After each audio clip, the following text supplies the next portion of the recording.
MCC को बारेमा राजेश हमालले यस्तो भने, नेपालले विश्वलाई हेर्ने नजर जहिले पनि मैत्रीपूर्ण रहेको छ र एमसीसी को बारेमा महावीर पुनले यस्तो भने, अमेरिकी सहायता एमसीसी को बारेमा पत्रकार रवि लामिछानेको भनाई। नेपालको नेतृत्वको आग्रहमा अमेरिकी सरकारले सन् 2012 देखि नेपालसँग मिलेर एमसीसी कम्प्याक्टको योजना विकासको काम सुरु गरेको। सुनौ प्रचण्डले एमसीसी पास हुँदैन भनेको भनाई।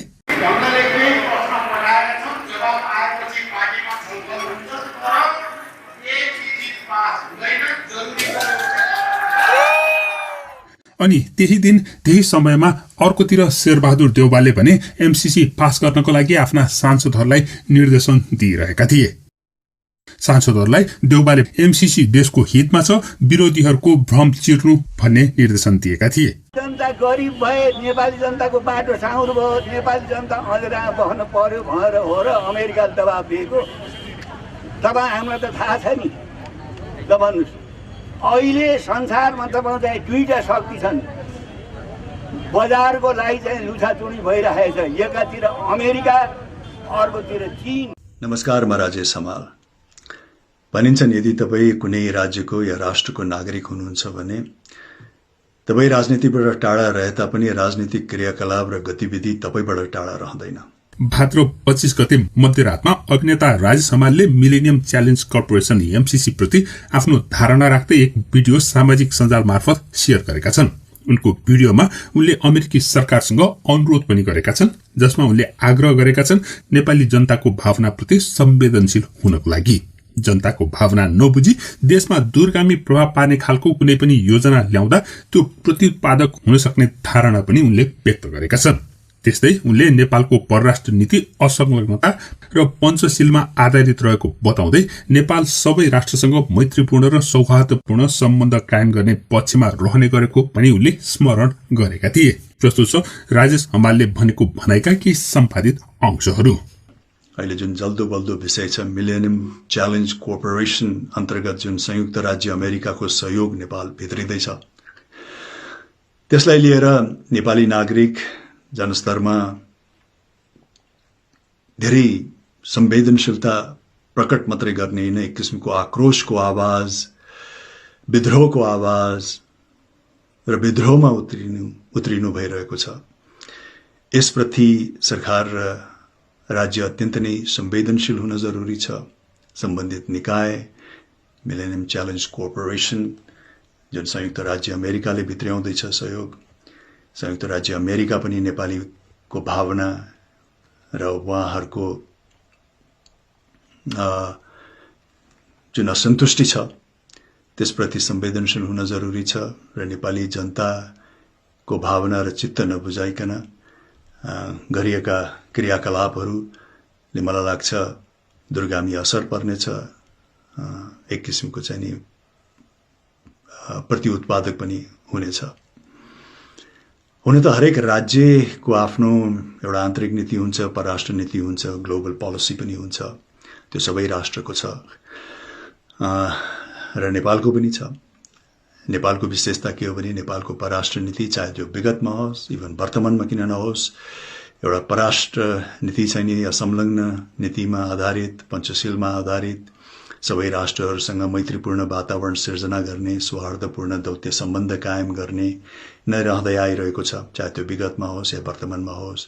विश्व राजनीति विभिन्न तरिकाले धमिलिँदाखेरि पनि, विभिन्न कालखण्डमा विभिन्न किसिमको चाहिँ उतार चढाव विश्व राजनीतिमा आउँदाखेरि र शक्तिशाली राष्ट्रहरू चाहिँ नि आफ्नो आफ्नो कोणमा मात्रै सीमित हुँदाखेरि पनि नेपालले विश्वलाई हेर्ने नजर जहिले पनि मैत्रीपूर्ण रहेको छ र सबै राष्ट्रहरूसँग, विभिन्न कोणमा उभिएका राष्ट्रहरू चाहे त्यो शीत युद्धमै किन नहोस्, सबैसँग चाहिँ नि त्यही किसिमको मैत्री भाव, मैत्रीपूर्ण वातावरण, सौहार्दपूर्ण दौत्य सम्बन्ध नै कायम हुँदै आइरहेको छ र त्यसैको प्रतिफल पनि यी सबै राज्यहरूले कुनै न कुनै हिसाबबाट विगतमा नेपाललाई सहयोग पुर्याउँदै आइरहनु भएको छ। नेपालको अर्थतन्त्रलाई, नेपालको विकासलाई, नेपालको सामाजिक स्तरमा कुनै न कुनै चाहिँ सहयोग पुर्याउँदै आइरहेको छ। त्यसप्रति नेपाल र नेपालीहरू जहिले पनि कृतज्ञ पनि छन् र त्यही किसिमको मैत्रीपूर्ण वातावरण रहिरहोस् भन्ने नेपालको पनि इच्छा हो, नेपालीहरूको पनि इच्छा हो। तर अहिले मिलेनियम च्यालेन्ज कर्पोरेसन अन्तर्गत जुन सहयोग आउँदैछ, तर अहिले यो बदलिएको विश्व राजनीतिको जुन परिवेशमा आइरहेको छ त्यसप्रति चाहिँ नेपाली जनसमुदायहरूको असन्तुष्टि छ। मैले अघि भनेको जस्तो बहुसंख्यक नेपाली जनसमुदायहरूले चाहिँ आफ्नो सार्वभौम सत्ता र आफ्नो स्वतन्त्रतामाथि प्रत्यक्ष हस्तक्षेप भएको महसुस गर्नुभएको छ, जो स्वाभाविक पनि हो। सबै राष्ट्रको नागरिकको लागि आफ्नो सार्वभौम सत्ता, आफ्नो स्वतन्त्रता र आफ्नो राष्ट्रपतिको आफ्नो अधिकार, आफ्नो हक कायम रहोस् भन्ने सबैको इच्छा हुन्छ। यस मानेमा हरेक राष्ट्रले अहिलेको नेपालीको जुन मर्म छ, जुन भावना छ, त्यसलाई प्रत्येक राष्ट्रको नागरिकहरूले बुझ्नु पनि हुन्छ, आइडेन्टिफाई पनि गर्नुहुन्छ। संयुक्त राज्य अमेरिकाका नागरिकहरूले पनि आइडेन्टिफाई गर्नुहुन्छ। जब नेपालीलाई चाहिँ आफ्नो सार्वभौम सत्ता, आफ्नो स्वतन्त्रता सबैभन्दा महत्त्वपूर्ण लाग्छ र त्यही किसिमको भावना चाहिँ उहाँहरूले प्रकट गर्नुहुन्छ भने त्यो कुनै नौलो र असाधारण नागरिकको क्रियाकलाप होइन, त्यो प्रत्येक राष्ट्रको नागरिकले चाहिँ बुझ्छ। संयुक्त राज्य अमेरिकाले पनि यसलाई मलाई लाग्छ कि आइडेन्टिफाई गर्नुहुन्छ, बुझ्नुहुन्छ। त्यस मानेमा यो जुन असन्तुष्टि छ नेपाली नागरिकको लागि यो अहिलेको सम्झौतालाई लिएर, एमसीसीको सम्झौतालाई लिएर, त्यसमा स्पष्टता गराइदिने, पारदर्शिता गराइदिने र हरेक बुद्धिमान नेपाली जनसमुदायहरूलाई चित्त बुझ्दो वातावरण सिर्जना गरिदिने चाहिने संयुक्त राज्य अमेरिकाको र नेपाल सरकारको उत्तरदायित्व बन्छ। किनकि राष्ट्रको नागरिकको भावना, बहुसंख्यक नागरिकको भावना विपरीत, उहाँहरूको चाहना विपरीत यदि कुनै क्रियाकलाप गरिन्छ भने यसको दूरगामी असर पनि पर्न सक्छ र त्यो प्रति उत्पादक पनि हुन्छ।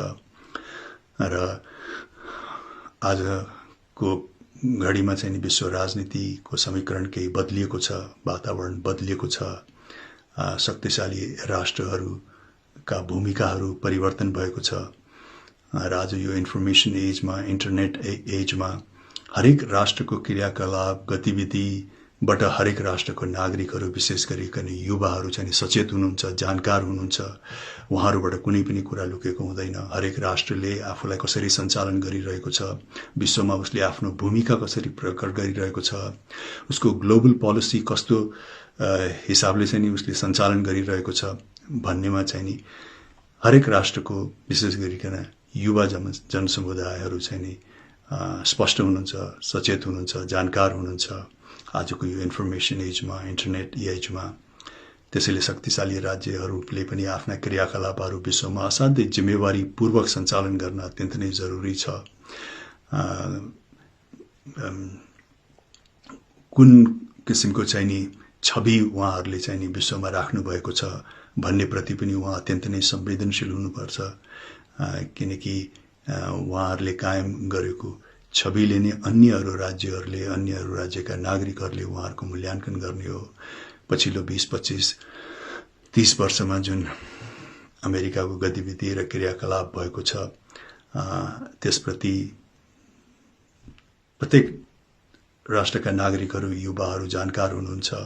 चाहे त्यो अमेरिकाको अफगानिस्तानमा भएको भूमिका किन नहोस्, 20 वर्षको उपस्थिति र $2 ट्रिलियन को चाहिँ खर्च बापत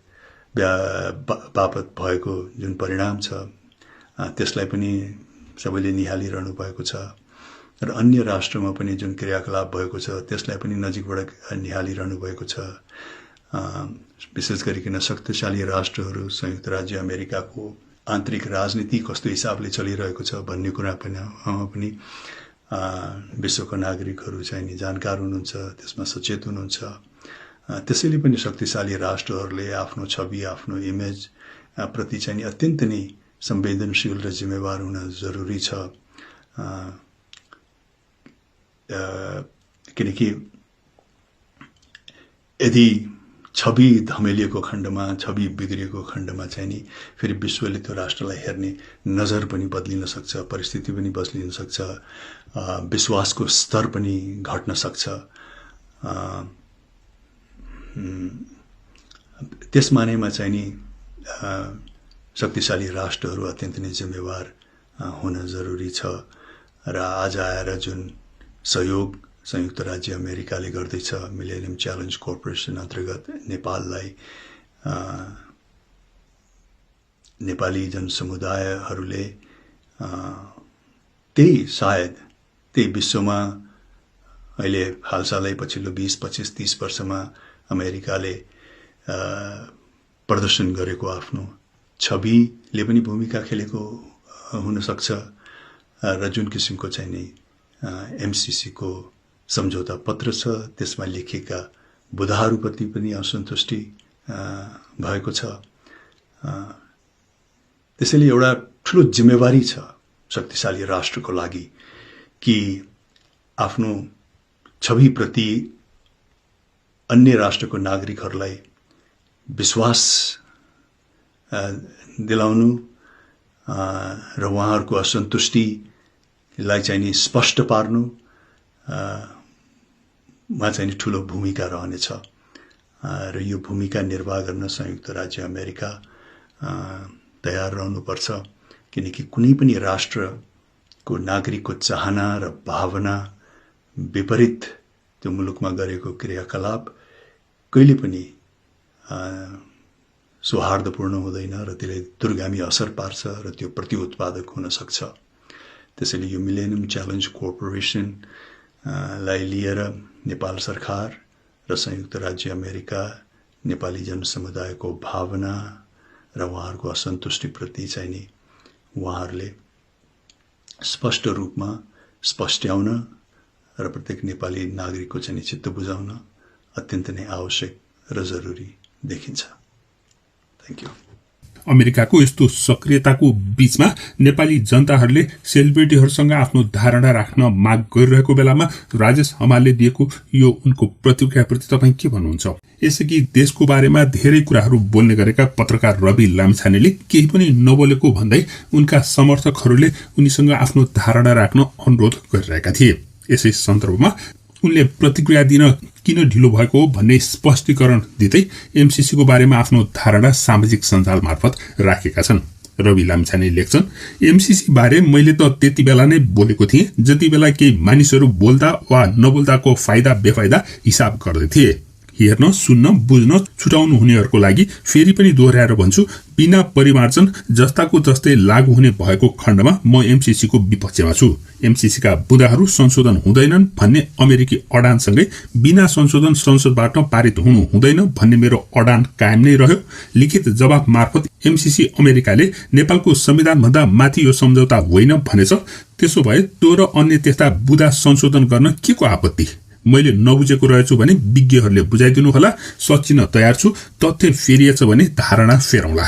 त्यसको साथसाथै उनले स्क्रिनशट राखेका छन् जसमा प्रारम्भिकमा नम्बर 1 संविधान मूल कानून शीर्षकमा यो संविधान नेपालको मूल कानून हो, यस संविधानसँग बाजिने कानून बाजिएको हदसम्म अमान्य हुनेछ भनेर नेपालको संविधानको प्रारम्भिकमै लेखिएको बुदा र सो सम्झौताको धारा नम्बर 7 मा सम्झौता लागू हुने दफा नम्बर 7.1 मा आन्तरिक शर्त प्रस्तुत सम्झौता लागू गर्न आवश्यक आन्तरिक शर्तहरू पूरा गर्न सरकारले समयमै सुरुवात गर्ने, प्रस्तुत सम्झौता लागू भए पश्चात प्रस्तुत सम्झौता र नेपालको राष्ट्रिय कानून बाजिएमा प्रस्तुत सम्झौता लागू हुनेछ भन्ने पक्षहरूको बुझाइ छ भनेर प्रष्टसँग नेपालको संविधान भन्दा नेपालको कानूनहरू भन्दा सो सम्झौता माथि हुने लेखिएको छ। नेपालको संविधानकै बर्खिलाप हुने गरेर गरिएको यो सम्झौता नेपालको कानून र संविधानको विपरीत रहेको रवि लामिछानेको ठहर रहेको छ। अनि यही कुरा एमसीसी सम्झौता भ्रम र यथार्थ शीर्षकमा एमसीसीले जारी गरेको अमेरिकी कानून सक्रिय हुने भन्ने भ्रमलाई यथार्थ भन्दै विभिन्न प्रावधानमा रहेका सम्झौताका प्रावधान आयोजना कार्यान्वयन हुने सन्दर्भमा लागू हुने भनेर स्पष्ट रूपमा नेपालको कानून भन्दा एमसीसी सम्झौता माथि हुने भनेर उनीहरूले स्वीकार पनि गरेका छन्। यसरी कतिपय नेताहरू र जनताहरूले विरोध गर्दा गर्दै पनि अमेरिकाले जबरजस्ती कोचाउन लिएर आएको यो सित्तैको पैसाको बारेमा तपाईँ के भन्नुहुन्छ? मिलेनियम च्यालेन्ज कर्पोरेसन एमसीसी बारे धेरै टीका टिप्पणी हुन थालेको छ। मानिसहरू यसको समर्थन र विरोधमा बाँडिएका छन्। एमसीसी का केही बुदालाई लिएर आपत्ति सहितका टीका टिप्पणी भइरहेका छन्।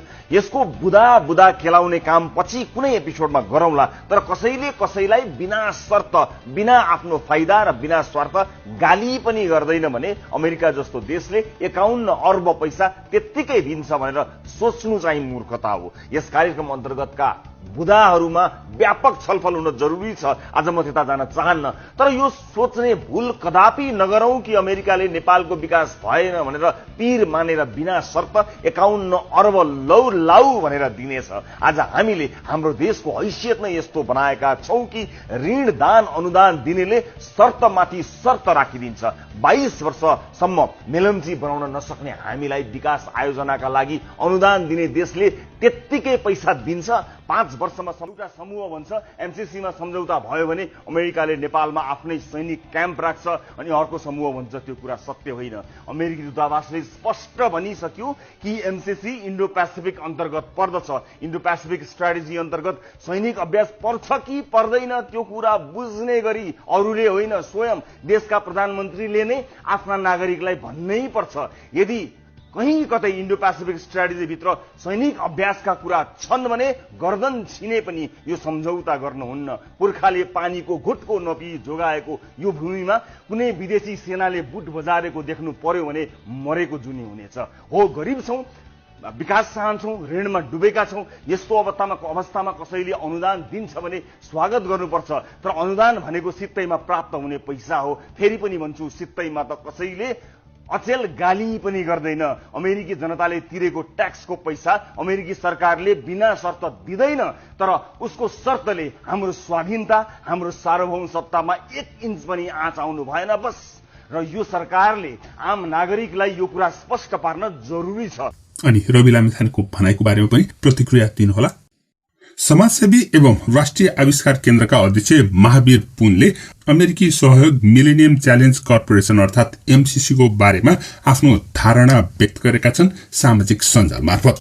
उनले शर्तसहित कुनै पनि दान वा अनुदान लिने पक्षमा आफू पहिले पनि नभएको र अहिले पनि नभएको बताउँदै 6 बुँदामा आफ्नो धारणा प्रस्तुत गरेका हुन्।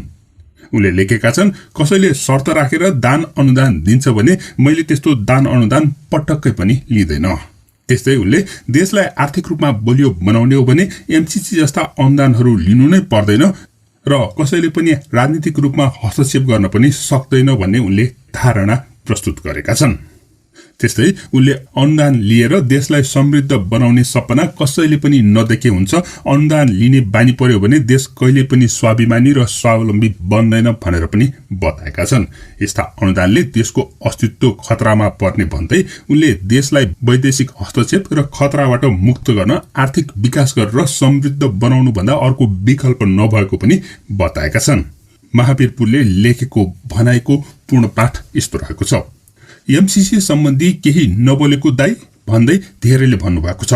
म सार्वजनिक व्यक्ति भएकोले नेपालीहरूले सोधेको प्रश्नको जवाफ दिनु मेरो ठूलो कर्तव्य हो, त्यसैले मेरो धारणा राखेको छु। नम्बर 1, एमसीसी एउटा आर्थिक पाटो जोडिएको राजनीतिक मुद्दा हो। राजनीतिक मुद्दा भएको हुनाले र म कुनै राजनीतिक प्राणी नभएको हुनाले मात्र केही नबोलिकन बसेको हो।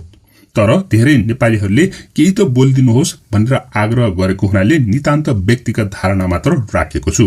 कसैले दुःख पीर नमान्नुहोला र मलाई कुनै मार्का वा बिल्ला नदिनुहोला। चित्त बुझेन भने फोन गर्नुहोला अनि बात मार्नुला नि त।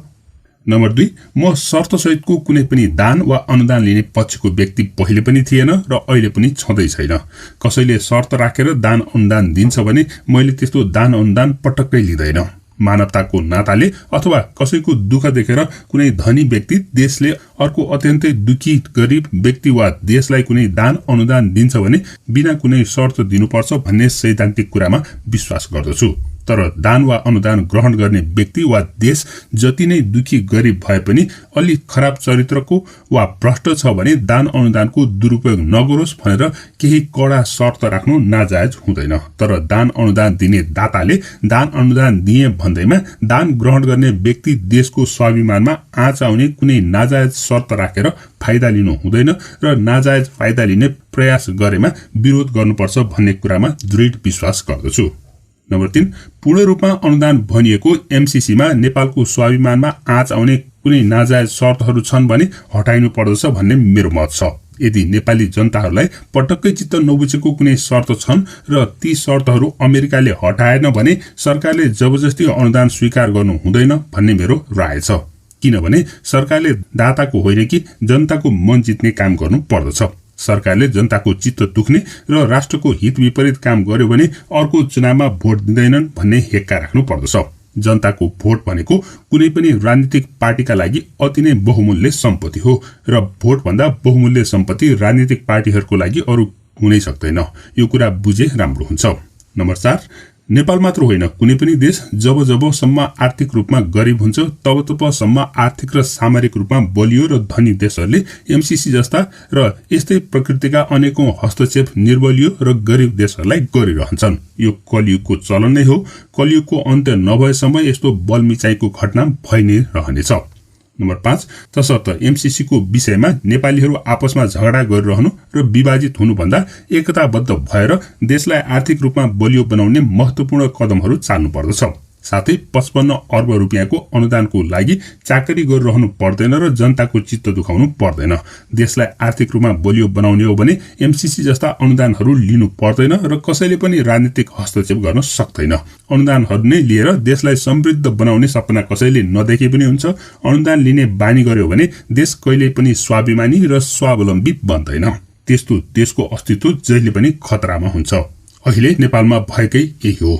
देशलाई वैदेशिक हस्तक्षेप र खतराबाट मुक्त गर्न आर्थिक विकास गरेर समृद्ध बनाउनु भन्दा अर्को विकल्प छैन। नत्र भने अहिलेको जस्तै भाँडबैलो हुन्छ र देशको अस्तित्व कालान्तरमा रहँदैन। विश्वमा विगत 50 वर्षमा पनि धेरै निर्बलियो देशहरू इतिहासमा विलीन भएका छन्। नम्बर 6, देशलाई आर्थिक रूपमा बलियो बनाउने काम भनेको हामीले नै गर्न सकिने काम हो र कसैलाई आफू तल परेर गुहार्नु पर्दैन। देशलाई आर्थिक रूपमा बलियो बनाउन चाहिने अत्यन्तै बहुमूल्य सम्पत्ति भनेको देशको प्रतिभाशाली र सृजनशील सन्ततिहरू हुन्। यी प्रतिभाशाली सन्ततिहरू भन्दा कुनै पनि देशले दिने दान अनुदान कदापि मूल्यवान हुनै सक्दैन। प्रतिभाशाली सन्ततिहरूलाई देशमा नै राख्न र विदेश पलायन हुनबाट रोक्न आवश्यक पर्ने निष्पक्ष वातावरण नेपालमा सिर्जना गर्नै पर्दछ। त्यसको लागि नेपाली समाजले विज्ञान तथा प्रविधिलाई उच्चतम प्राथमिकता दिएर अनुसन्धान तथा विकासको काममा कति पनि कन्जुसाइ नगरिकन मन फुकाएर र आँखा चिम्लेर खर्च गर्ने संस्कार बसाल्नु पर्दछ। जबसम्म यस्तो संस्कार बसालिँदैन देश कुनै पनि हालतमा समृद्ध हुँदैन र एमसीसी जस्ता घटना दुर्घटनाहरू नेपालमा भइ नै रहनेछन्। यो मेरो अकाट्य भविष्यवाणी हो। नेपालीहरूले यो भविष्यवाणीलाई पत्याउनुहोस् नपत्याए केही फरक पर्दैन। लौ त मैले अहिलेसम्म बुझेको कुरा यही हो। मैले अनुसन्धानद्वारा आर्थिक विकास गरेर देशको अस्तित्वलाई बचाउनको लागि राष्ट्रिय आविष्कार केन्द्र भन्ने संस्था वैधानिक रूपमा नै खोलेर देशका प्रतिभाशाली सन्ततिहरूको सहयोगार्थ विगत 3 वर्षदेखि एउटा महायज्ञ सञ्चालन गरिरहेको छु। सबैको आँखा खुलोस् र भगवानले सबै नेपालीलाई सद्बुद्धि दिउन् तथास्तु। महावीर पुलले देशकै अस्तित्व खतरामा छ भन्ने हिसाबले दिएको यो धारणाको बारेमा तपाईँ के भन्नुहुन्छ? के एमसीसीले साँच्चै नै नेपालको हित गर्छ होला त? कृपया कमेन्ट गर्नुहोला। धन्यवाद।